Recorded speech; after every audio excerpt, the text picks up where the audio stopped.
The only people who don't want to disclose the truth are people with something to hide.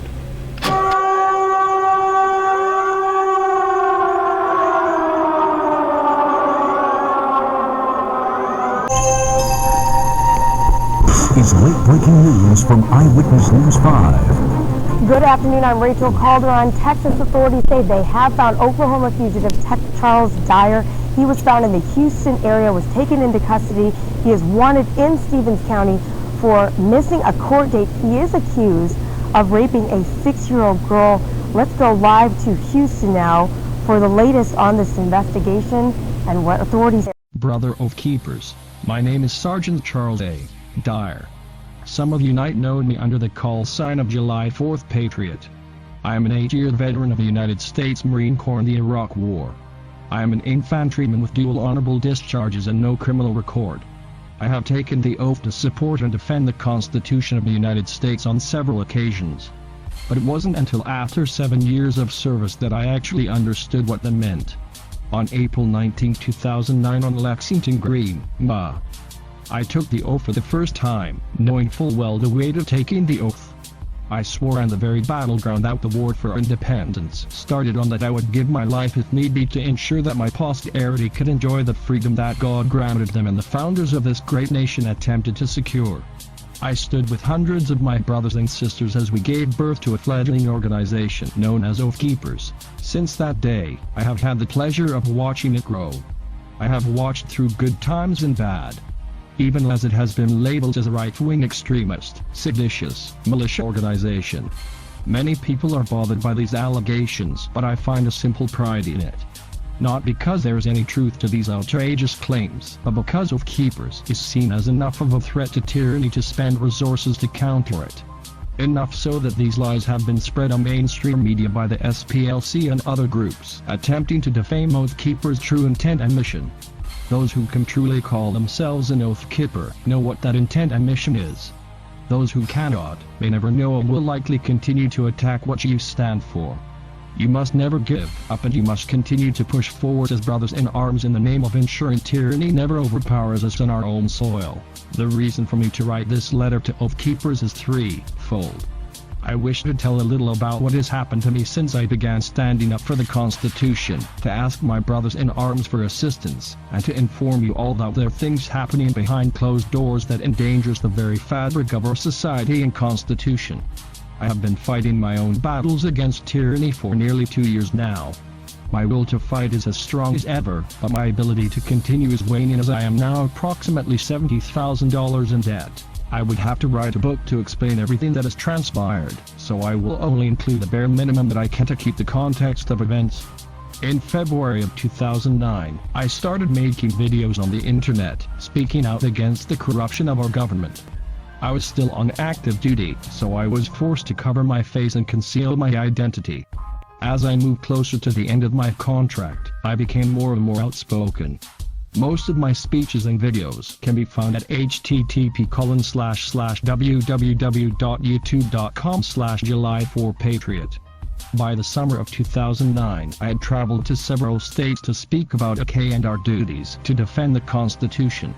I spoke regularly on a few radio shows and was also part of the documentary done by VBS.TV.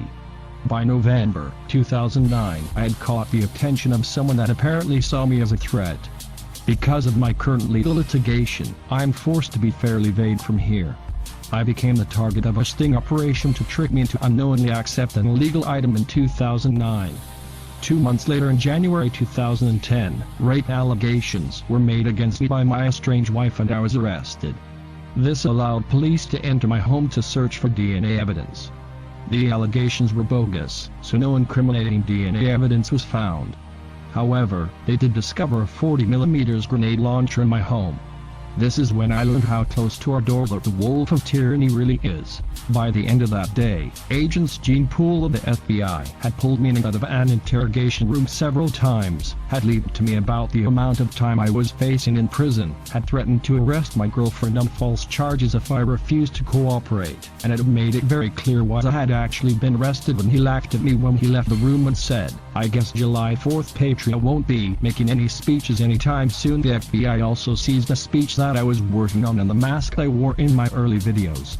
Neither had any bearing on the charges and both were seized without warrants. My girlfriend was detained for 8 hours a day and refused access to her daughter until Child Protective Services, CPS/DHS, decided that it was okay. The next day my girlfriend was detained and threatened that she could lose her daughter if she didn't give permission to the FBI to come into the home and take the grenade launcher without a warrant. Of course, she complied out of fear. The day after that, the FBI entered my home without a warrant or permission and removed every firearm that I owned. Agent Poole then proceeded to threaten my 67-year-old mother that they would make enough charges to put her son away for 40 years if she failed to cooperate. Agent Poole came again and pulled me into the interrogation room. He told me that he spoke to his higher-up and that he could make all of this go away if I would reintegrate into the militia and complete a list of objectives over a 1 or 2 year period. I refused and he decided to make me pay for it. This brings us to the federal trial. Agent Gene Poole falsified statements on the grand jury indictment, resulting in charges being filed. I was denied bail when the U.S. Attorney, Andre Caldwell, lied to a judge about a non-existent militia underground, and Agent Brett Williams of the ATF lied to the judge about me possessing an illegal silencer that he had already inspected and confirmed was a toy. I spent 3 months in a federal detention facility and was charged with failing to register a destructive device. The U.S. Attorney waited until the trial was near and then gave me a plea bargain, known in reality as a threat. I was told that if I was guilty, I would be home in 6 months. If I refused, I would spend a minimum of 7 years in prison. I very disrespectfully rejected the plea and invoked my right to a speedy trial. The U.S. Attorney informed me that the federal government wins over 98% of their cases and I stood no chance of winning against them. He obviously didn't feel very confident, because an inmate by the name of Eric McCusty was offered time off from his sentence if he would testify that I had confessed to him. Caldwell presented this to me just days before the trial. All of the lies and deceit fell through and Agent Poole got caught lying on the stand. I was found not guilty. After the federal trial I was charged with child sex abuse by the state of Oklahoma. During the preliminary hearing, the state also decided to recharge me with the 40mm that I had been found not guilty of. I was released on a $150,000 bond and reunited with my family. Within 20 hours, Abigail Wilson of DHS was on my doorstep telling me that I wasn't allowed to be alone with children. Several times over the next 5 months, DHS and deputies forced their way into my home and attempted to catch me violating their orders. There was no sign of abuse with my girlfriend's daughter and I was complying with DHS. This was a problem for the DA as he needed to get my girlfriend, my lead witness, out of the state. He had DHS demand that I take a 2-year sex predator class. In order to pass the class, admission of guilt must be made to the therapist. Since I refused to admit to something I didn't do, the DA filed to have a court hearing to remove her child on the grounds that I refused the voluntary services. We spent months studying the law and showed up to the hearing with several instances of case law showing they couldn't remove her child, as well as audio-taped evidence that DHS falsified documents. Judge Russell of the Stevens County Courthouse denied the hearing, saying that if he had to hear our evidence, he would automatically have her daughter removed. He demanded that she sign a voluntary agreement to never allow her daughter to see me again. We protested the denial of due process and the judge cussed me. We had no choice but to agree unless she wanted to lose her daughter that day. We sent her daughter 900 miles to TN so they couldn't say she was in danger. We refused to sign paperwork and demanded due process. The judge then signed an order to steal her daughter. The sheriff's department threatened me that they would turn this into Ruby Ridge and kill me if they had to. DHS kidnapped her daughter, brought her back to Oklahoma, and held her for 28 days, refusing to allow her mother to see her until she signed an agreement to leave the state and never return with her daughter. She was escorted to the state line. Abigail Wilson then proceeded to tell me that I could never have a family again for the rest of my life, even after I am found not guilty. She stated that DHS/CPS would follow me to any state I ever moved to and ensure I am reported as a child predator to state agencies. She informed me that DHS/CPS operates outside of the scope of the Constitution and they have the right to circumvent a jury verdict. The law and the Constitution is they suspect a child may come to harm in the future. that pretty much would allow them to take a child from any home they choose. The next step on the road to tyranny against me, other than the state openly lying in court and covering up evidence that helps prove my innocence, was when Jason Hicks, DA, attempted to revoke my bond on 2 reasons. The first was because I made derogatory statements about the FBI, judges, DHS, law enforcement, much like the statements in this letter. The second reason was a complete lie contrived by Jason Hicks. Paraphrasing it, Mr. Dyer and 2 unidentified individuals cased the courthouse.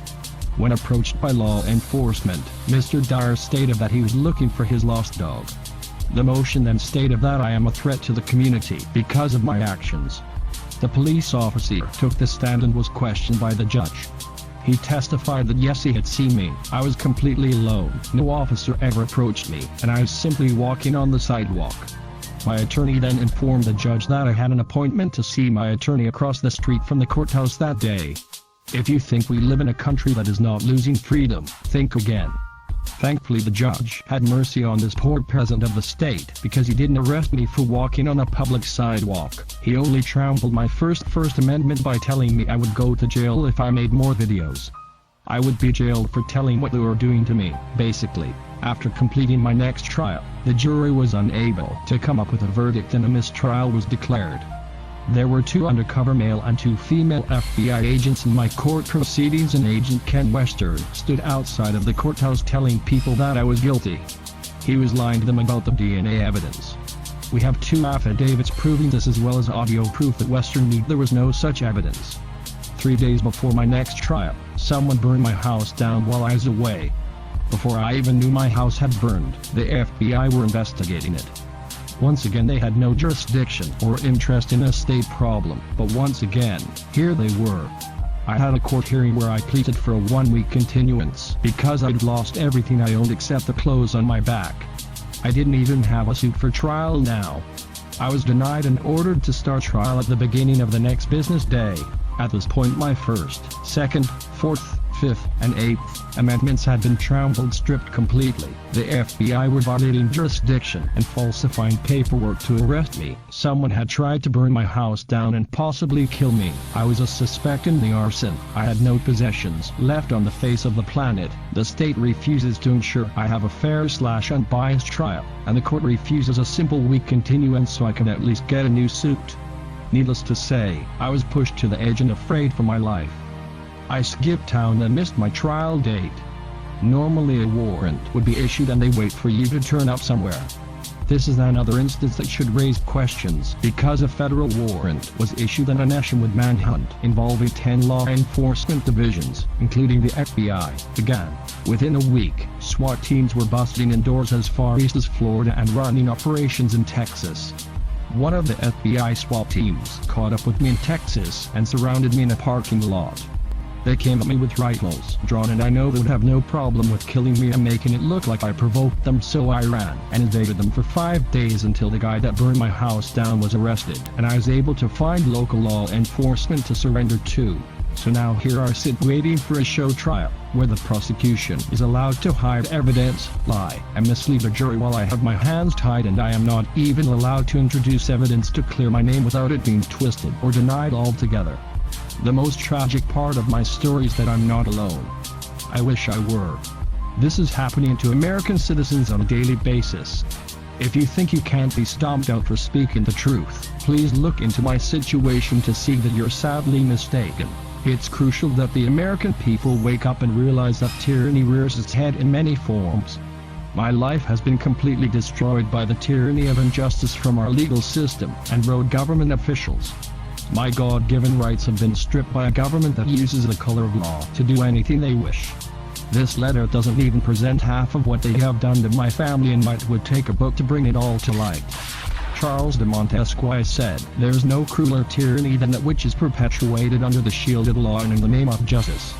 From my personal perspective, I tend to agree. I'm writing this from behind bars, facing a sentence of 25 life, knowing I may never see the light of day or my family again. Coupled with the fact that law enforcement here has already been heard making statements about how they would release my case info to other inmates to see how long I can last, I'm fighting for my very life. I ask you today to stand with me and my fight. I need your help. any help that you can render. Whether you might be able to send $1 to my defense fund, a prayer to God about